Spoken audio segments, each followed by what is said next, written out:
President Clinton nailed it. He came out earlier this week, and they asked him, hey, how come this debt ceiling thing never came up during your term? He said it did. Gingrich and the Republicans thought about, using this as a leverage moment to try to get more cuts and stuff like that, and they were disabused of the notion and gave me clean votes instead. They said, why? He said they were smart enough to figure out that, they figured out that I would be smart enough to say, hey, wait a minute, this is money that was already spent by Republican presidents. By Republican presidents Ronald Reagan and George H.W. Bush. Not money we're going to spend later, not money I'm spending. It's money you guys spent. Now, you want to take it to the American people? Have at it, Hoss, right? Now, Obama would never do that because he's afraid. Plus, he loves it. I mean, it's a combination. I was always like, which one is it? Which one is it? Like, he thinks taking anything to the American people, he'll get killed. And his way of doing it, like,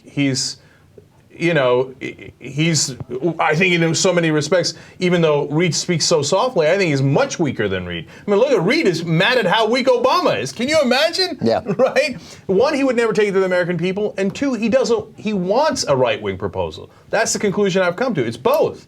Because Glenn Greenwald wrote a brilliant piece about this. By the way, I'm calling it. Greenwald, best journalist in America. Also, ironically, not in America. Is that right? Yeah, he lives in Brazil. I dismiss him. But seriously, best American journalist. It's not. I actually don't even think it's close.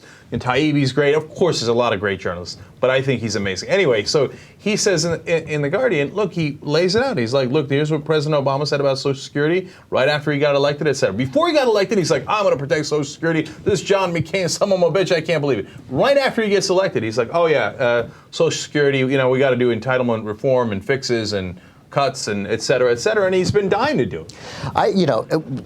I'm done arguing with anyone about what he wants or what he really believes, because I think part of the problem is that we really don't know what he believes, because I'm going to guess that it's closer to what he said, but it's irrelevant. It's a pointless conversation. What he loves, and what we learned from that conversation released when he was talking to the kids about, he loves compromising. He loves it. That's what he wants to do. That's what he thinks leaders do, is make deals. He's so sad. And clearly, what is unquestionably true and goes to what you'd say, like if you got to write the legislation himself, my hunch is there'd be the Bush tax cuts would be done. But since that's an irrelevant point, and who cares? Why would two people even talk about it? He certainly doesn't. They are not interested enough in any way being the party or the president that gets labeled as raising taxes, even under this scenario. They don't want it. They're not interested in it. If you give it to them easily, maybe. But if they have to fight for it, I mean, they'll ask, look, we're going to tax people making over 200, families more than 250, and we mean it. No, you're not. You're right. Fair point. You got me. Okay. So they they clearly don't want it badly enough. She was walking with a limp.